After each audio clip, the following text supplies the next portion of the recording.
going on, everybody? You are live with Osiris. Welcome to the Author's Lounge. The world is filled with storytellers, and I, along with my guests, are here today in the Author's Lounge to help educate and inspire the young generation of writers and creators. Now, my guests are professionals in publishing, writers from a wide range of formats, and successful entertainers. They will provide beneficial advice on what to do and what not to do on your path to success. So, without further ado, I'll present to you our next guest. Let's go. Our next guest is someone who is a screenwriter. She's a playwright. She has extensive experience when it comes to being a script doctor, and she's also a script doctor for Nabisar Films with, as you all may know, a guest I had on here recently named Mr. Mansour Lagati. I had on board, and it's his film production company. And so we got a lot of things going on, and I'm looking very much forward to this opportunity. So without further ado, I present to you all Miss Sarah Congress. Thank you so much for coming on board today. Ciao, how are you? I'm doing very well, very well. So first, I gotta say thank you again for taking this time out of your day to come on and tune in. Well, for those who's tuning in, thank you all for coming by and tuning into today's episode. Sarah, thank you for coming on board with despite your busy schedule and still making some time. So I'll ask you just a few questions. I might keep you longer than 15 minutes. I might keep you longer than 20. But I mentioned script doctor in your entrance. For those who may not be aware, what exactly does script doctor mean? A script doctor very tactfully makes a script that's in line for production more commercial, edits, makes a good three-act structure. I'm also known for being a comedic writer, so jokes, if it's a little dry, we need a little joke, going on set, making line changes as needed. hmm Okay, and so when you're on set and doing those changes, is it something along the lines of, hey, we need this entire scene changed, or just a few lines, or hey, you know what, let's take a day off and let's rewrite the entire script? It's usually just little line changes here and there, making sure the actors can like land what they're given. And that's a really good question. I don't think I've ever been asked that, so Oh very yeah, good no, question. no, thank you so much. Yeah, I think that I appreciate that. By the way, what's really was wonderful about being a writer is just the idea of creating these expansive worlds. And you as a writer yourself, I can imagine that you go through a process of when you write it, you write your scene, and you're like, I should edit that. Do you tend to edit your own work as you're writing, or do you wait until it's over and then and then that's when you go back and you repolish it? What's your process look like? Another great question. I am constantly editing. I don't actually think I'm a very good writer. I think I'm a fantastic rewriter. So I'm in between projects right now. I just finished up a huge thing in April where I really felt like one of my eyeballs was going to pop out of my head. It was just so Yeah. much work. And it really like motivated me, kind of like when you're stretching or warming up before a gym class, hmm uh, to like go back into my play. So I'm writing another full length play. I try to do one full length project a year just for me, to get produced in the New York, New Jersey area, and it's called Delulu, short for delusional. And it's a sexy ghost story. But I'll like be like here, and then I'm like I wake up, and when I go to write, I'm like no no no no no no no. Like I wouldn't let a client get away with that. Why would I let Yeah. myself? So I really am not. I'm more of a craftsman. I love Stephen King's On Writing. I think it's the best book ever. And I'm not really. I wouldn't even call myself much of an artist. I think I'm just like I just like crafting and like tightening and like I like that process. It's very juicy. Oh, Stephen King is somebody who I've idolized for a very long time. Just He's and so his cool. Yeah, he has a mindset that you just never know where he's gonna go. I remember listening to him, at least in the world of book publishing, it's called between being a pantser or or being a plotter. And he's a for those who don't know, being a pantser is you pretty much write at the seat of your pants. You really don't know where the scene's going to take you. You just kind of have an idea what you're going to write about, and you go, and wherever the story takes you, it goes as it's developing. And then, as being a plotter is just that you plot the story out in its entirety, and then you go and you create stuff off of that. But that's what I really appreciate about Stephen King. For you, because you write screenplays and you also write stage plays, what is really the differing what is really the biggest difference in terms of your thought process when writing screenplays versus writing plays?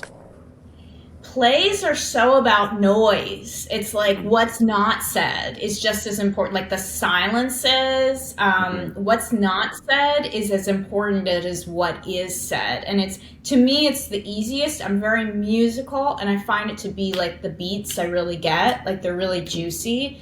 And it's like, it's just like you're playing poker. What do you want to give away when? There's something very exciting about a play. It's not very lucrative, so you work in film and TV, Yeah. and Hoboken rent's expensive.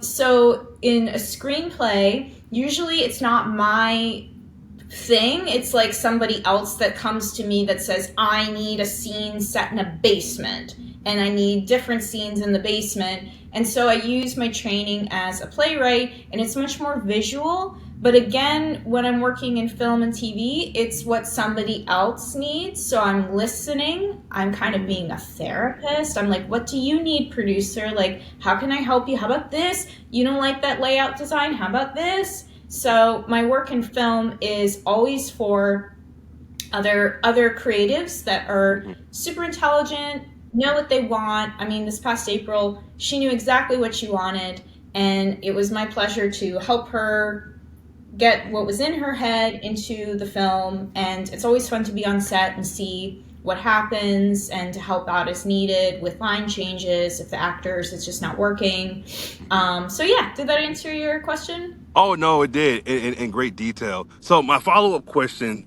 to that, and yeah, you've been on a roll. Thank you so much. Um, Oh yeah, thank you. yeah, no. So what exactly, right? You know, being on set is one thing. You being a sorry if you know, as I keep looking around, making sure that there's some bees coming around. I'm like, oh goodness, don't sting me. I'm Oh no, allergic. that's so exciting. Oh Yeah, but no, oh it's so no. nice. It's so nice outside. So it just You feels look it very feels really good. relaxed. It looks nice and warm. But the Hmm. bees, if that could be an issue. So just Yeah. keep us all posted. Oh yeah, I sure will. I'm making sure they don't sting me. But right now, we're good. But what I to kind of not backtrack what I was saying. Being on set as the writer, some people who write really feel like I should be in front of that camera too. So how do you get to a point where you are accepting of the idea that, you know what, being in front of the camera may not be for me right now, maybe down the road, but right now this is where I belong. How are you in a place where you seemingly feel, you know what, this is where I belong right now? I don't think I've ever had a desire to be in front of the camera. Oh I yeah. love writing. I think I have like, this is like as much as I do. I was telling someone I had to do a Q&A in January for one of my plays at Big Yikes, and I really wanted to throw up. Like I didn't like sitting in front of the audience and answering questions about my play. I felt very exposed, and it's Mhm. just, no, actors are brilliant. I find actors to be so inspiring. Hearing your work read by brilliant actors is so exciting as a writer, because it really, or sometimes I write jokes, like do some of that kind of work, like Mhm. roast or spec scripts or whatever. And if you Yeah. know, like the actress, like who's your favorite comedian or actor right now? Me, oh, my favorite actor, goodness, I would say I really like DiCaprio, Leo DiCaprio. I really like Tom Cruise just for his work ethic. I also like Viola Davis, Meryl Streep, Anne Hathaway. These are just ones that's coming right off the top of my head. Comedy These are some wise, heavy hitters. These are yeah. some heavy Oh, hitters. So, like Anne Hathaway, if you know her voice, like hmm, it's like, oh, I want to write for her. Like I know what she needs. I know what her range is. I like get inspired by a really good actor's like voice and mannerisms, and I want to like write things for them to hit. yeah. But I have absolutely no desire, and it's amazing how many times I'm asked to do Q&As and these sorts of things when Hmm. I really this is as far in front of the camera as I'd like to be. Yeah. Hey, well, you're doing a great job. That's for sure. And so speaking of your writing, I understand too that you do comedy. I know you just mentioned it. What's the difference in cues, right? When you're writing comedy and you're like, you know what? Oh, this is the joke that I think is gonna get over with the crowd. What goes into writing comedy?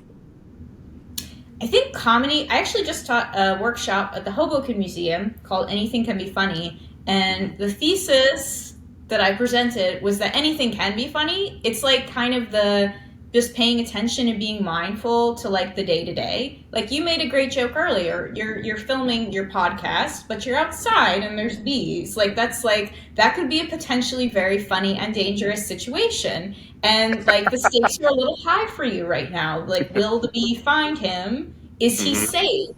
Is it going to distract his podcast interview? Is his Oh yeah. guest going to be scared? Like, there's a lot of variables, and so I always think that humor holds the bar of truth. Someone very wise said that. I didn't say that.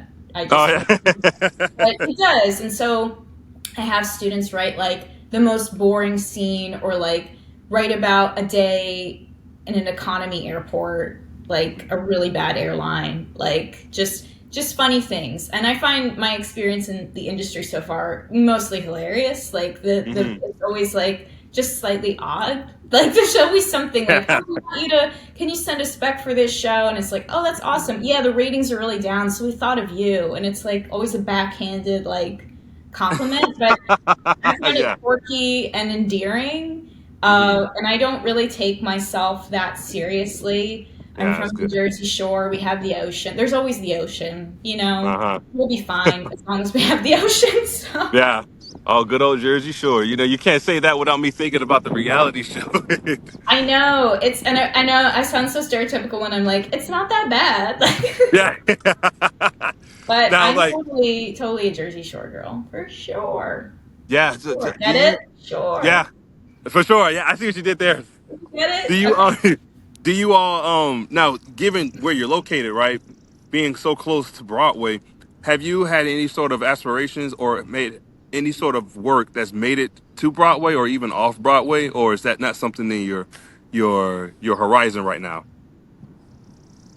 I think I had a 10-minute play in 2023 go to Playwright's Horizons, and it won second place. So that's off Broadway, and it won Okay. second place in the Downtown Urban Arts Festival. It was called Overdose, and it was Hmm. a comedy about opioid addiction. Go figure.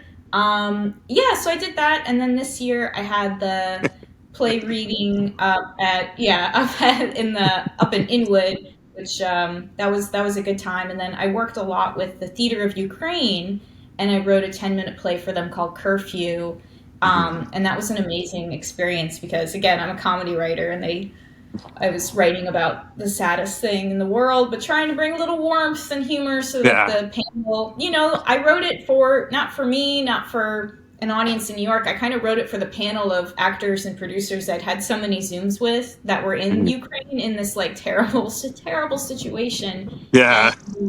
I wrote it for them so they could have like a laugh. I was like, I'm just writing this for those nice 10 people I met on Zoom that are really going through it.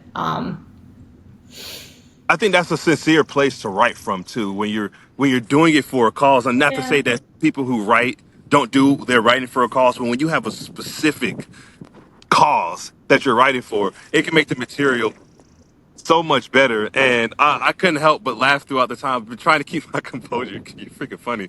I've been trying to keep my composure, but no, man, you're funny. Let me try to get it together. So, It's um, okay. I had a salt yeah. break. No, no, no, for sure. I can't imagine people doing tape reads and reading your comedy work or and keeping this straight face. So off topic. when you're at a tapery and you have the actors doing your work, and it's obviously like this is the comedy piece. How often can people maintain their composure, and how often are they breaking it? You know, they're really good actors, so they're like with it. You know, they I don't see. break, or it's just not that funny. Oh, okay. Let's just go with they're really good actors. Yeah. They're either really good actors or I'm not as funny as they think. Right, right. So kind of the backtrack we had mentioned earlier about you being on Nabisar Films. The process to even being signed to do anything with the film production company, I can imagine it's a big feeling. But what was your process in getting to that point? Did you? That might be a long answer, but I guess to the I guess to shorten it, um, did you go to school for what you're doing, or was it all just hustle and grind, and you met the right people? What did that journey look like for you? I think I had a break. There was definitely a break in 2019 where things Hmm. kind of, bless you, Oh, where thank things you. kind of shifted. I wrote a spec, which is like a sample script for the Amazon show The Marvelous Mrs. Maisel called Shabbat Hmm. Blessings for the Baguette. And Nice. I went to Hollywood for the first time for 3 days and I met with Paradigm Talent. Hmm. And it was really like, I was so like, thank God I meditate now. It was so like surreal, and just even telling the Lyft driver where I was like, they're like, "Are you going to Paradise?" And I was like, I'm just like a young, like younger than I am now, like just a young Hmm. like girl found herself in Hollywood for 3 days, and it was Yeah. like really weird. I just remember going to the lunch and then like calling my mom outside of it, and then just feeling like a question mark, like what just happened. And then I met with the talent agency in New York, and then we went into the pandemic. So all of Oh those gosh. agents lost their jobs. It was just like really random. And I was like, I don't know like what to do, but what I did is I just kept writing and doing whatever came my way. Hmm. But I would say that was like since 2019, things have been different. Hmm. And then I want to say the past like 3 months have been like go time. Yeah. But even when I was having the interviews for Nabisar, I was so busy. Like with the other thing that I was like, and I remember I have a wonderful mentor who was like, it happens when you don't need it. And I just was so like overwhelmed with other projects and Hmm. just, it was so busy. April was like a blur. Hmm. Um, and then it just like, law of a detachment, it just like appeared. Yeah. So, and he's the nicest man, as you know, because he was on your Oh podcast. gosh. Yeah. Just nice, kind people. Um, Hmm. and, I really, after working with the theater in Ukraine, it just seemed really fitting to go towards an international motif. So Hmm. that's been fun. Oh, that's awesome. Now you had mentioned a show that my wife freaking loved. It's a Fabulous Miss Maisel. You did. Now I want to make sure I heard you right. Yeah, it's a good show. Is that a show that you worked on, or is it a show that you were invited to be part of, or what's some details on that? Neither. I wrote a sample episode that was got in the hands of a Hollywood producer, and they were like, "This is really funny." And then, I had meetings, and then like nothing happened. But then, when I met with Paradigm in New York, they were like, they didn't know my name, but they would just say, "Oh, it's the Maisel Spec girl." And I Yeah, was like, yeah, "Yeah, it's so weird." yeah. I bet that was just I bet you have many moments just throughout your career of surreal feelings like this. I can't believe this is actually happening to me. I can't believe this is actually really going down. Yeah, Were and you?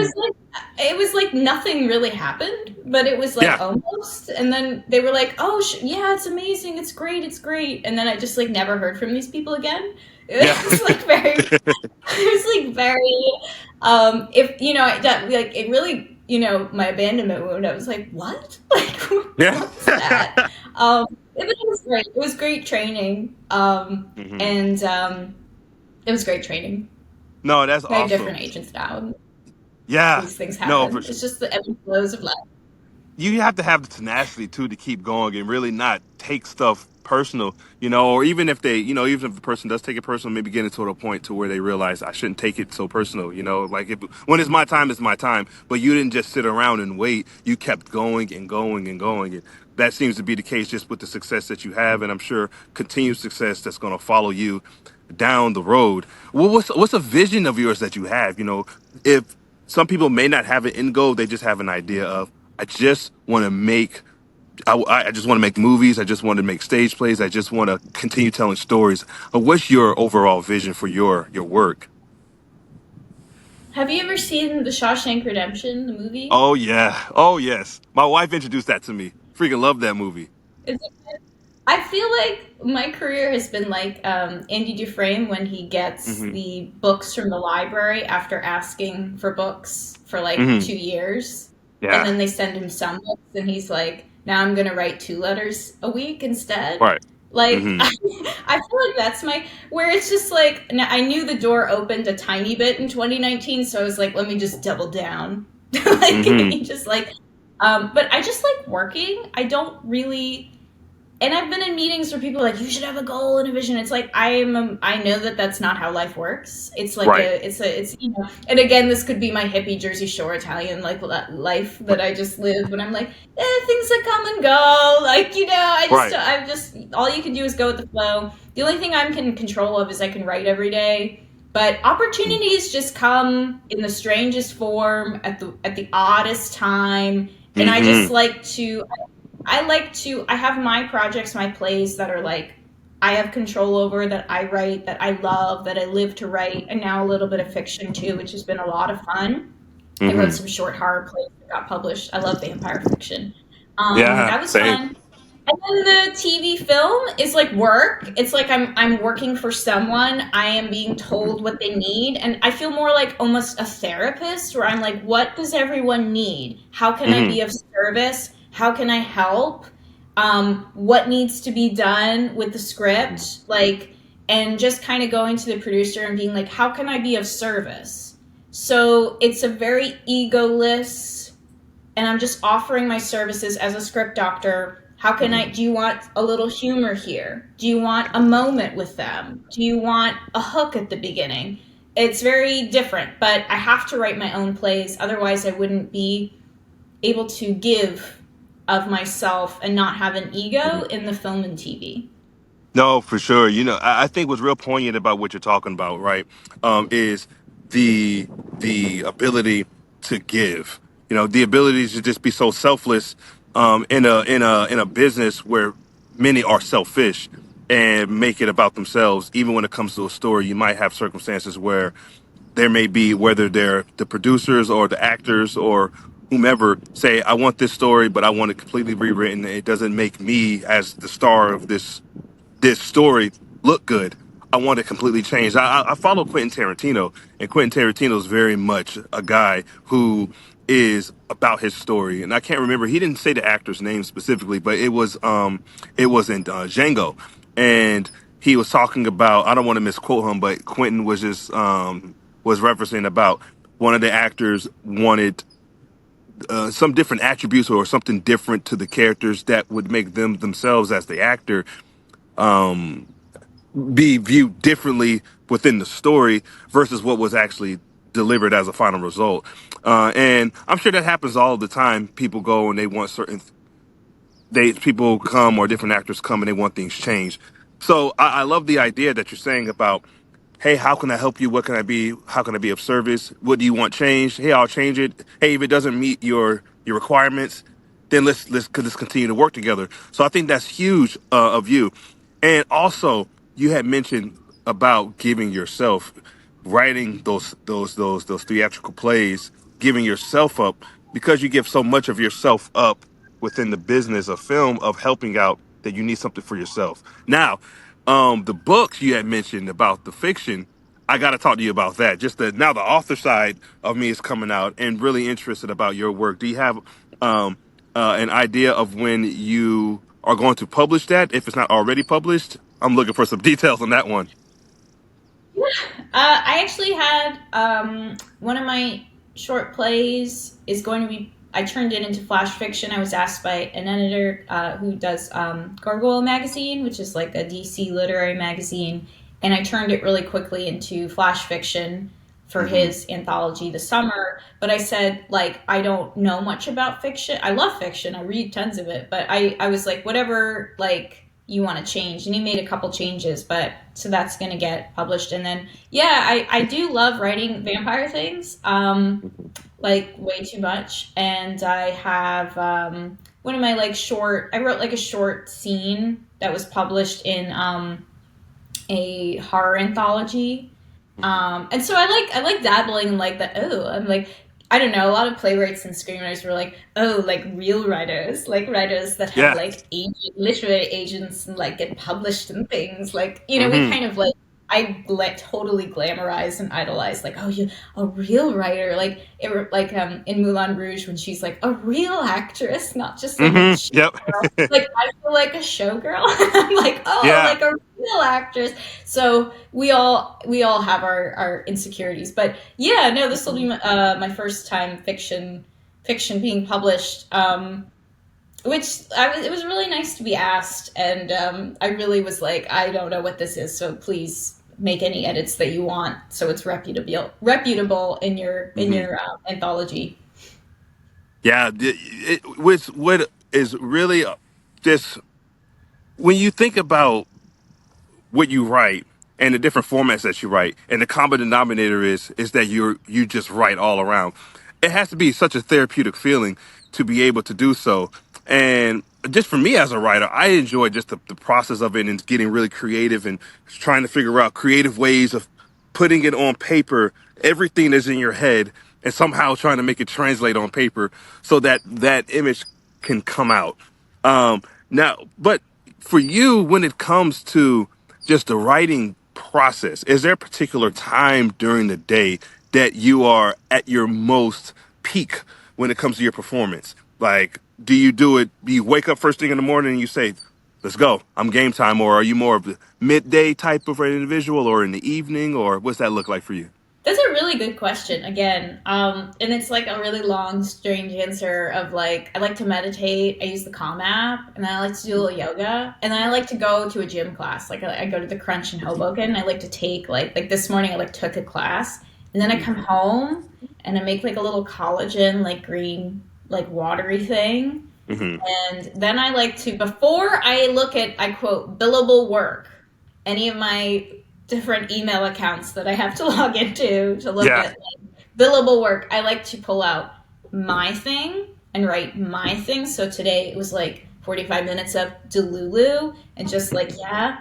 But there are days like the month of April where I was too burnt out writing something for a film producer that I could not even fathom. Like Hmm. I feel like my brain would have melted. Like Yeah. I really didn't touch it. So you start to use the downtime as like, oh my gosh, I have 5 days, just me and like other things, but nobody else that I'm writing for or editing. So yeah, I like write my stuff, and you're like, I find that I'm like revved up to go because I've been fixing other things for other people that I'm Yeah. like, it's game time. Yep. But I really, after 8 o'clock, am useless. Like, probably, I don't even look at my phone. People will call and text, and like, I don't, yeah, I'm a morning person. Hmm. Same. I don't even bother doing something after 8 o'clock. Like, Hmm. most of the time, texts and phone calls go unanswered because Yeah. it's just not going to happen. I just want to, like, not do that phone thing. Hmm. But that's important to know that about yourself too, because many people, many individuals get locked in this idea of they have to be available all day long, and there's no real window to recuperate your energy. Having long days or having long periods of time where you're giving so much of your just your creative juices and your energy and your time to family or loved ones or to your job or to your work, and it's like, when do you have time in the day, even if it's for a brief moment, to relax? So for you, you say, you know what, after 8, I'm shutting down. If you don't hear from me, you'll hear from me in the morning. But just know that for me, I have to shut down. Oh, yeah. And And people are like on different time zones now. Like now, it's like international. And I'm like, yeah.